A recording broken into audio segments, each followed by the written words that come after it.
Former President Donald Trump was nearly killed during a rally in Pennsylvania on Saturday after a gunman fired multiple rounds at him, one of which narrowly missed his head. About 6 minutes into Trump's speech, the former president could be seen clutching his ear after popping noises blared through the rally. This harrowing incident marks the closest a U.S. president has come to assassination since the attempt on Ronald Reagan's life in 1981. After the shooter was dispatched, Trump was rushed to the hospital and later given the all-clear by medical staff. Let's take a look at this historic moment.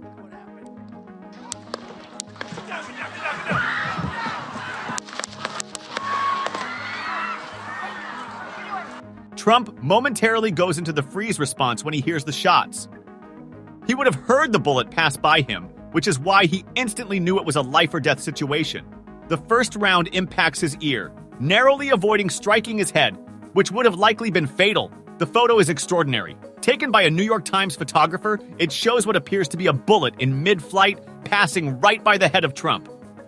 So what do we know about the weapon used in the attack, the damage it can do, and just how close Donald Trump came to death? The security services say an AR-15 was recovered from the scene. Sometimes called America's rifle, it has been involved in numerous mass shootings. It usually fires a 5.56 mm round, the NATO standard, although can be converted to fire other calibers. The AR-15 would easily be able to kill at that range, as evidenced by the one death at least in the crowd. In short, Trump was inches from death. But the pain takes a moment to register. As the pain increases, he then goes to grab his ear. This is another natural reaction. It's only when the Pez team or Secret Service tells him to get down that he actually thinks to drop to the floor. This is so that they can pile on top of him and form a body shield around him. The shooter is still active, so they need to ensure the threat is neutralized before transporting him. That shot we hear after Trump is lying on the floor was likely one of the snipers neutralizing the shooter. We hear the round discharge, but we don't hear the impact like the others, meaning it was likely landing somewhere far away from the podium. Here's a different angle of the attack at last night's rally in Butler, Pennsylvania. He's going down! And you know, that's a little bit old, that chart. That chart's a couple of months old, and if you want to really see something that's said, take a look at what happened. A video posted on social media shows a Secret Service sniper on a roof as the first shots are heard. One of the team then runs in, giving them the go-ahead to move him. This is likely because he had confirmation that the shooter was dead. You should only ever attempt to extract the principal if you have a clear route out, which they would have planned extensively beforehand. They now know that it's reasonably safe to transport him, and thus they extract him. Move his hair. Hold. When you're ready. On you. Ready. Move. Up. Move. Go. Up. Hawkeye's here. Hawkeye's here. Stand. You ready?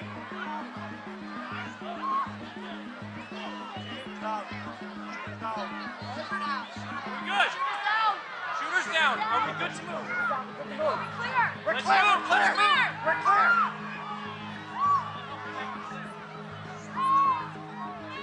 Trump knows that this is an amazing opportunity to put on a bold face, which is why he's so adamant about demonstrating to the crowd despite putting himself at unnecessary risk.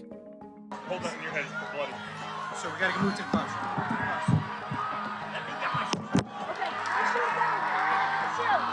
Watch out. Wait.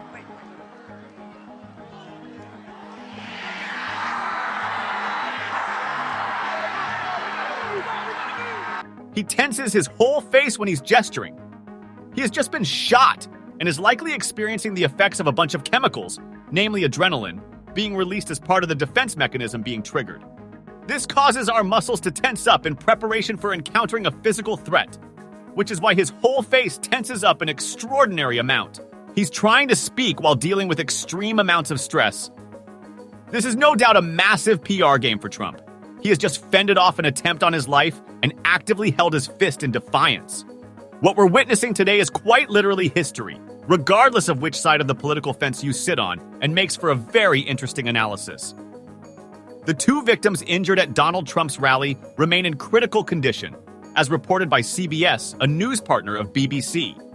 The victims, whose identities remain unknown, were taken to Allegheny General Hospital after Saturday's shooting. As a reminder, another spectator died in the attack, and the shooter himself was killed by the Secret Service. The FBI has named the man who shot at Donald Trump during the campaign rally as Thomas Matthew Crooks.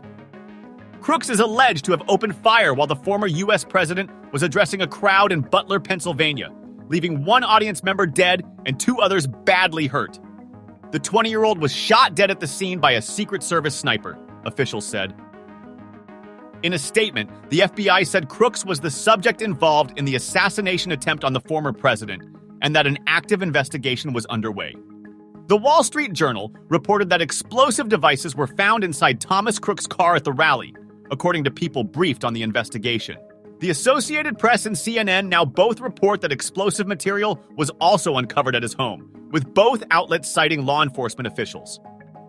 Let's bring you a witness account from last night's rally. Ben Macer told KDKA-TV he saw the gunman move from roof to roof and informed an officer that the shooter was on the roof. So we walked up, and probably 5 to 7 minutes of Trump speaking. I'm estimating here. I have no idea, But we noticed the guy crawling, bear crawling up the roof of the building beside us, 50 feet away from us. So we're standing there, we're pointing at the guy crawling up the roof. And he had a gun, right? He had a rifle. A rifle. We could clearly see him with a rifle, absolutely. We're pointing at him. The police are down there running around on the ground. We're like, hey, man, there's a guy on the roof with a rifle. And the police are like, huh, what? Like they didn't know what was going on. We're like, hey, right here on the roof. We can see him from right here. We see him. He's crawling. Myself, I'm like, why is Trump still speaking? Why have they not pulled him off the stage? I'm standing there pointing at him for, 2-3 minutes. Secret Service is looking at us from the top of the barn. And next thing you know, 5 shots ring out.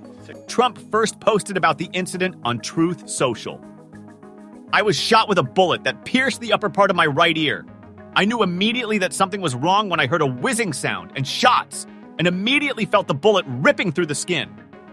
Much bleeding took place, so I realized then what was happening. God bless America, he wrote. He expressed gratitude to the Secret Service and law enforcement for their quick response. He added, most importantly, I want to extend my condolences to the family of the person at the rally who was killed, and also to the family of another person who was badly injured. It is incredible that such an act can take place in our country. Melania Trump breaks silence over Donald's assassination attempt, saying the gunman was a monster who saw her husband as an inhuman political machine. In a statement posted on X, she said she and their son Barron's lives were on the brink of devastating change when she saw that violent bullet strike my husband. She said she is thinking of her fellow Americans and thanked people across the political divide for their support.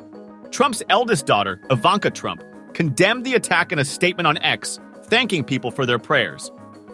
I am grateful to the Secret Service and all the other law enforcement officers for their quick and decisive actions today, she wrote. I continue to pray for our country. She added, I love you, Dad, today and always. U.S. President Joe Biden condemned the suspected assassination attempt on former President Donald Trump. There's no place in America for this kind of violence. It's sick. It's sick. Urging universal condemnation of the violence.